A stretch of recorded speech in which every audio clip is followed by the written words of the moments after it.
at the Freshly Frosted booth here with Amanda, developer of this really cool puzzle donut game. Can you tell us about this?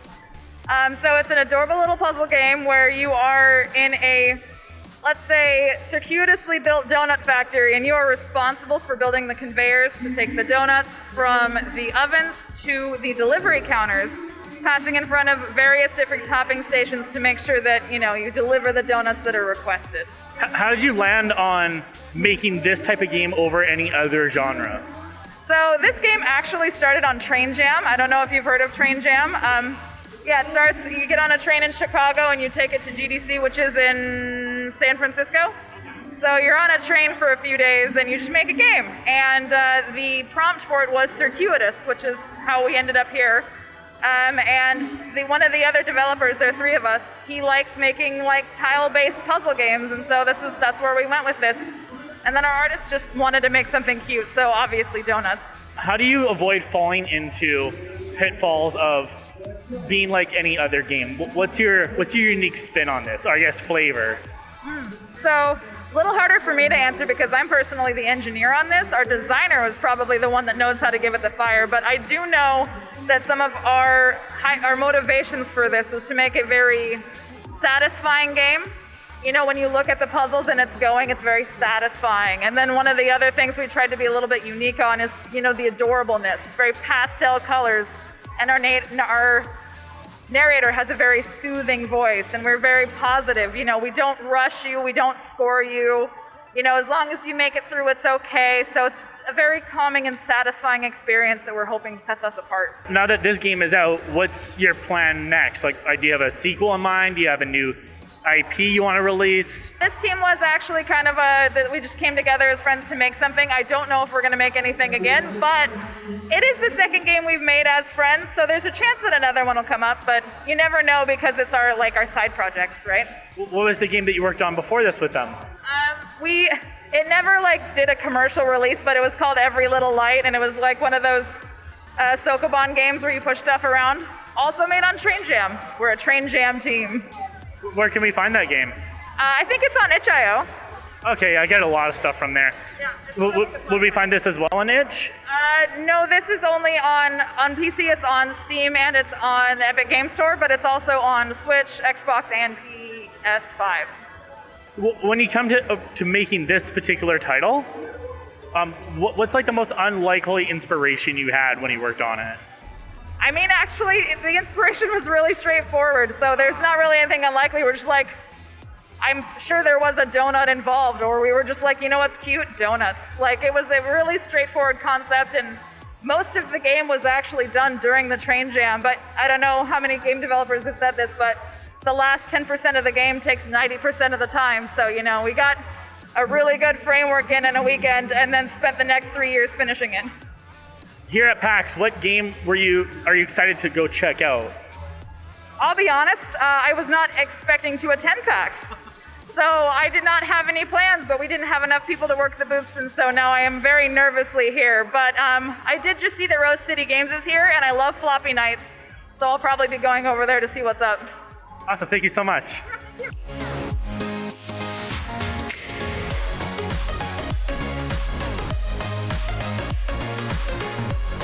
Internet! It's day 4 or 12. I don't know. Everyone's brain's mush at this point. It's all good. I'm here with Andy at the second booth, and we're going to talk about Company Heroes 3 because I made a third one. How long has it been since Company Heroes 2? It's been 9 years. It's been a while. It's been a while. We're excited to be back. Hell yeah. I'm excited to be back in World War II, I'm assuming? Yes, we are in World War II. We're in the Italian theater. We're in North Africa.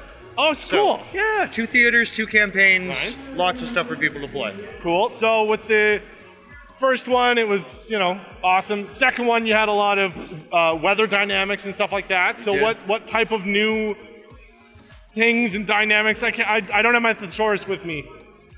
What new things are cool? I can help you out with cool and new things. So we have the dynamic campaign map, which is in the Italian theater. Yep. So you are the commander of the Allies. You're trying to push the naughty Germans north out of Italy. Yep. You control campaign companies. You move up the map. You make strategic decisions with those companies. You've got access to airports, planes, artillery bombardments from ships. So planes, that's a new thing.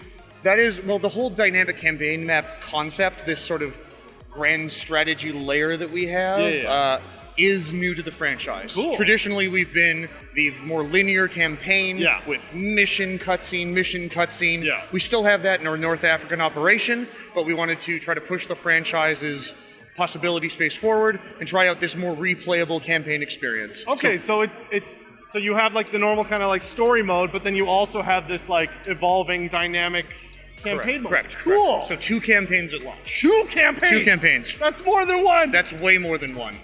What platforms is it on? This will be on Steam at launch. Hell yeah. When's it launch? November 17th. That's a this good year. day. It's a great day. That's a great day. Good day to play an RTS game. Now, I played Company Heroes since like the first one came out, and I'm a big fan of Blitzkrieg mods. Okay. Now, how will Company Heroes 3 support like the modding community? Because I know that's always been really, really big with a lot of those. And obviously because this game isn't out yet, so it's kind of hard to say, but like, again, Blitzkrieg mod, that I think helped the longevity of those games for years. Like, you play through everything, you play through all the multiplayer, and then there's like, hey, there's this sick thing, and now you can play it for like 5 more years, and it's like, cool! We love our modders. We love our content creators. We've hired them to the team. Hell yeah. So my compatriot Will is actually not in the booth right now, but he will be back later. He's one of our more prolific multiplayer map makers. Awesome. So we have great relationships with them. We don't have anything to announce right now about mod support. We are launching with an enormous game. Oh, I bet. And I think people are going to be very happy with the offerings that we have. Absolutely. The 2 campaigns, 4 factions at launch. Skirmish has a bunch of different game types that it'll ship with. Yeah. And the comp stomp possibilities are real. Lots of stuff to beat up your friends with. Hell yeah. Awesome. November 12th? 17th. Close enough. The camera guy knew. It's I'm fair. surprised you can even hear. I don't know what day it is. Andy, thank you so much for talking thanks, to us. man. Appreciate and it. I'm looking forward to it. It's going to be fun. We're thrilled.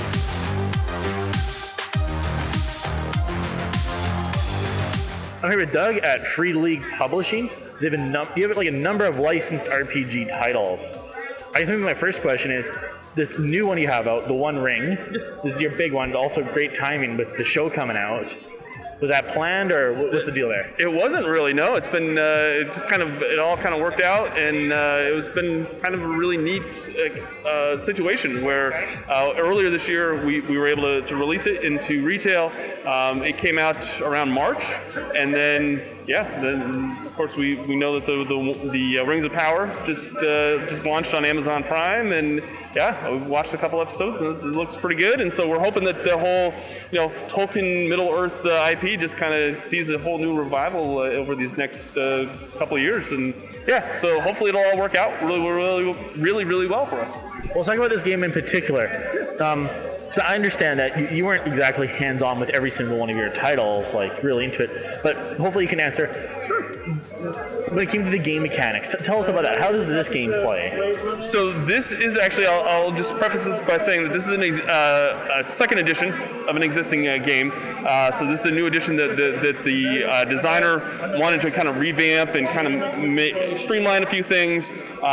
So this is his baby. He's a huge Tolkien. It's Francesco Nepatello. He is an amazing designer.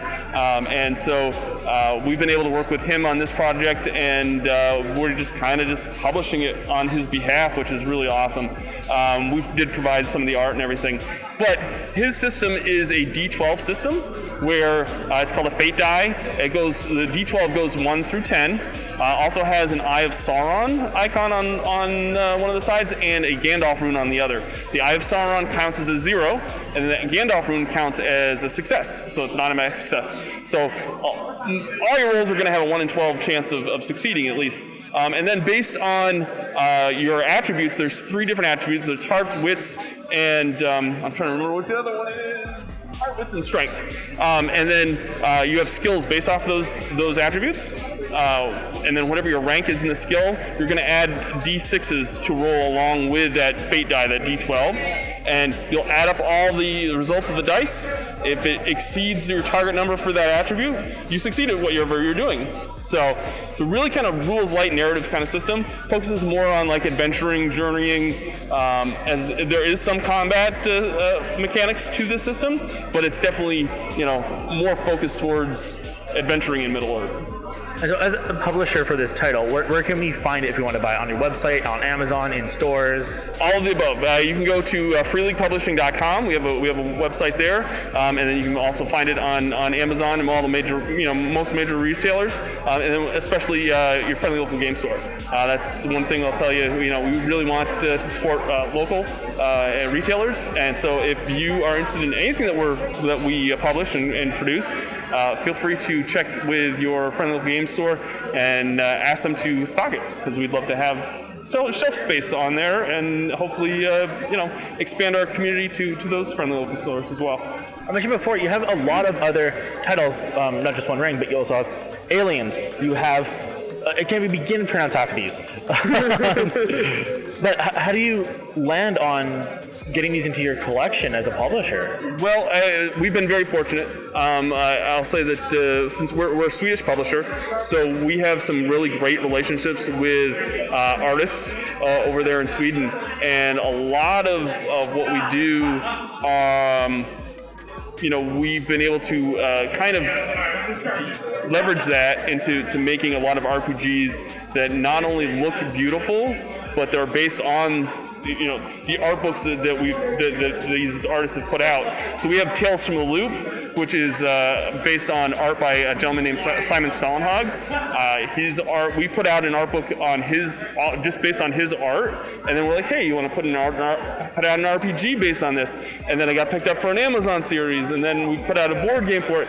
And Simon's work, he's done multiple art books, and they've been picked up for other series and motion pictures. He's got a movie deal with Netflix coming out. So we've been able to kind of get in on the ground floor with a lot of these really great artists, and that has being the fact that we've been able to make RPGs kind of has helped their brand grow as well.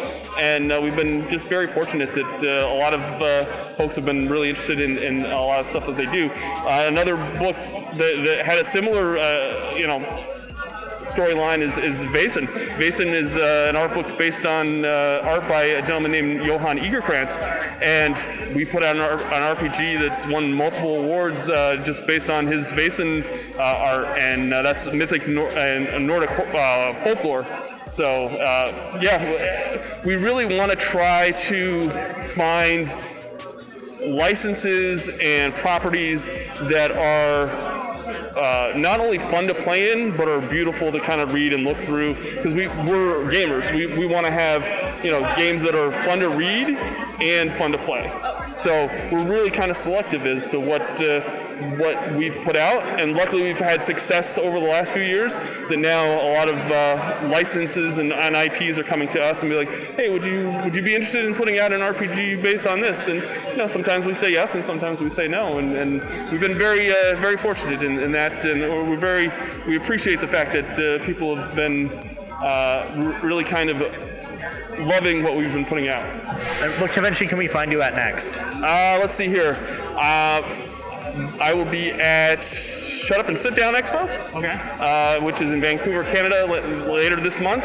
And then I will be at Game Hong Kong in Madison, Wisconsin at the end of September, about the October 20th to the 23rd. So we still have quite a few dates left on the 2022 calendar. Oh, that's awesome. Thank you so much for your time. Yeah, thank you so much for stopping by.